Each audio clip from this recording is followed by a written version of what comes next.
Since ascending to power in October 2022, the president of Burkina Faso, Captain Ibrahim Traore, has survived a considerable number of coup and assassination attempts. It's no secret that most of these attempts are masterminded by the former colonial master France, with backing from her allies. But why exactly is France mad about Traore? Why can't France just let Captain Ibrahim Traore be?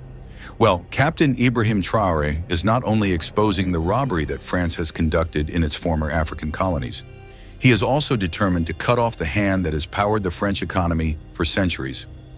In this video, we are going to examine the 1,000 ways France has been stealing from the Francophone countries. Be sure to watch this video to the end, as it will give you a more enlightened position to make informed decision. And if you are new here, a polite reminder to share and like this video so that you help the YouTube logarithm push this video to as many African people as possible. And remember to subscribe and hit the notification bell so that you will be notified every time we upload a video like this. Now let's get started. Between 1958 and 1961, France forced 14 of her former African colonies to sign a pact. This pact paved 1,000 ways for the French continued robbery of the continent. How exactly? We are going to find out in this video. The pact was in exchange for what was termed independence in form of continued indirect colonization. The pact established the 1,000 ways to steal from Africa by the French. Let's dive into these 1,000 ways to steal from Africa by the French. Way number 1. Control over the money of the Francophone countries. Through the pact, France conditioned the 14 African colonies to deposit 85 of their bank reserves with the French central bank under the direct control of the French Minister of Finance. France would then pool the money from the 14 colonies and invest it in the French stock market under the French name. The colonies had no mandate to know the return on the investment. This has been going in Africa since 1958. By 2022, France had been collecting up to $500 billion from Africa before investing in the French stock market. After investing in the stock market, France recoups an average of $10,710 billion from Africa annually. This explains why France is eager to eliminate Captain Ibrahim Traore, whom they believe is opening the eyes of the African people to stand up for their economic freedom. Way number 2. Monopoly over the currency. Through the pact, France also dictated one currency to be used across the 14 colonies. But that would not be very detrimental like what you are about to hear, having decided and forced the currency on the African colonies. France went ahead to monopolize the printing and distribution of this currency to the 14 African colonies. The monopoly meant France has the power to decide the cost of printing, transporting, and distributing of the currency. And per the pact, the African colonies cannot bargain or decide how much they are willing to pay for this service, rather the French decide. Imagine a business where the contractor provides a quote and also approves it. What fair advantage does the latter have? Way number 3. Monopoly over contracts in both public and private sector.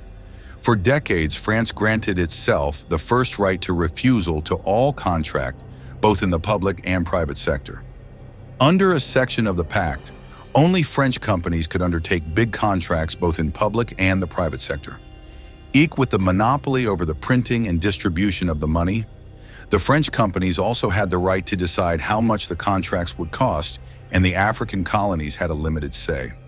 Again, where would the world be if contractors had the power to quote and approve, then the one the services are being provided to only pays? However, for decades, African puppet leaders have felt comfortable with this particular arrangement. Way number 4. Monopoly over the mineral deposits in the 14 colonies. France granted herself the right of first refusal for all the minerals discovered and yet to be discovered within the territories of the 14 African colonies. The right of first refusal in nature meant France decides for the African people who mines their minerals and to whom they sell the minerals to at what price. In turn, the 14 French colonies had to surrender all their minerals to France in form of a purported sale. But France had to decide how much they could pay for the minerals. You may already know that for a number of years, the Sahel states have provided more than a half of the uranium requirement for the French nuclear power plants. That provide electricity that eliminates the streets of Paris and other French cities. whereas African towns live in darkness. The unfortunate bit is that African puppet leaders have settled and felt comfortable watching all the continent's wealth go to France. Others have collaborated with the French and helped them fly the wealth while their people sleep hungry. Way number 5. Weapons sales and planned endless wars. For years, the Sahel region of Africa has been grappling with Islamic insurgents, and the French have purportedly offered to send an intervention force known as the French Foreign Legion to stabilize the region and rid the IT of the Islamist terrorists. The bitter truth, however, is that France has not been doing this for free. They have forced African former colonies to pay for weapons that they did not need in the first place, in the name of operation after operation to rid the region of terrorists. It is not until of late that African countries are beginning to open their eyes, after the alliance of the Sahel states begun to confront the Islamist insurgents in Niger, Mali, and Burkina Faso, that the lies that France had long hidden begun to come out. In fact, the world keeps asking, how come the French military power, backed by sophisticated intelligence, has never been able to defeat the Islamist terrorists for decades, while the alliance of the Sahel state formed a few months ago has been scoring results? Well, the bitter pill to swallow is France has been creating the insurgency, destabilizing African countries and pretending to help them stabilize by sending a fake stabilization force to dispose off expired and no longer wanted munitions in France and force the African countries to pay for them. Way number 6, forced consular services. To many of you who have traveled to any West African country that was formerly a French colony, you must have realized you had to visit a nearby French embassy in your country to process the visa to Ivory Coast, Benin, Burkina Faso, Mali, and so forth. But when do you ever visit the consulate of any of those former French colonies to acquire a visa to France? Well, the bitter pill is that France has been collecting visa fees for traveler going to any of the colonies and minting these money to France. Unfortunately, the African puppet leaders have found comfort in sitting tight-lipped and letting this robbery of the motherland continue unabated. Amazingly rotten organizations like African Union and ECOWAS have not been able to challenge this, as France also collects fees from other African countries traveling to the former colonies. In fact, it can be said that France created its territory within Africa and earns from it. If this was not the case, why would France be charging entry fees at its consulate to countries that are independent?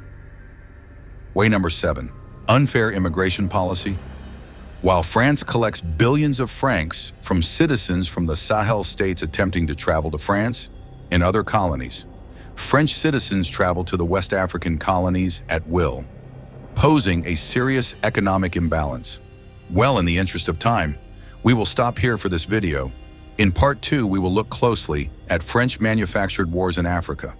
If you got value in this video, kindly subscribe and hit the notification bell. Remember to like and share and comment, giving us your thought. Until then, Viva Africa!